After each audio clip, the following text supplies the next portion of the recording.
अब हम पढ़ेंगे मेरा नया बचपन कविता का सारांश। इस कविता को सुभद्रा कुमारी चौहान जी ने लिखा है। चलिए देखते हैं कविता के सारांश को। सुभद्रा कुमारी चौहान अपने बचपन को याद करते हुए कह रही है कि मुझको बार बार अपने बचपन की याद आती है और कितना सुंदर चिंता रहित मतलब बिना चिंता का वो दिन बचपन था, जिसमें अतुलित आनंद था, जिसमें बहुत आनंद था। फटे चिथड़े मतलब फटे पुराने कपड़े में भी अपने आप को रानी वह समझती थी। दूध से कुल्ले कर देती और अंगूठे चूम कर सुधा पीती थी। रोने धोने में भी आनंद प्राप्त होता था। थोड़े रोने पर भी माँ दौड़कर आती तथा चूम चूम कर आंसू से भीगे गालों को सुखा देती थी। कितना अच्छा वो बचपन के दिन थे।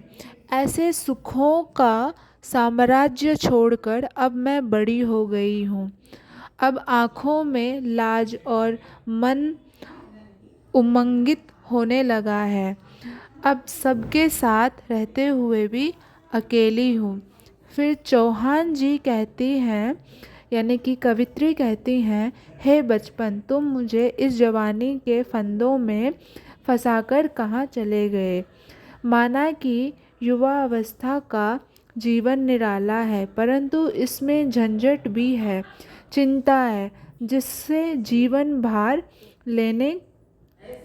लगने लगता है। हे बचपन, फिर से आजा एक बार तू, फिर से निर्मल शांति दे। क्या तू आएगा मेरे मन का संताप मिटाने।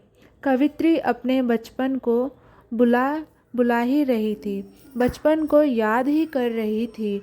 उतने में ही उनकी नज़र अपनी बेटी पर गया, जो मिट्टी खाकर आई थी, साथ साथ हाथ में मिट्टी लेकर भी आई थी ताकि वो अपनी माँ को खिला पाए।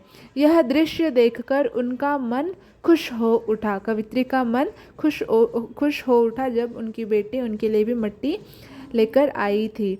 मुंह पर आनंद झलक रहा था जब वो पूछती है कि ये तुम क्या लाई हो।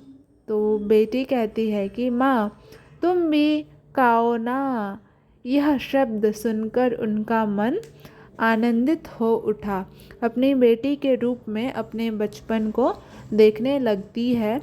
वह कहती है कि मैं भी अपने बेटी के साथ बच्ची बनकर खेलती हूँ, खाती हूँ और तुतलाती भी हूँ।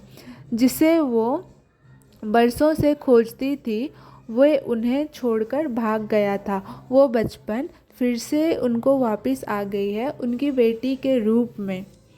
कैसा लगा आपको ये कविता का सारांश? और आशा करती हूँ कि आपको समझ में भी आया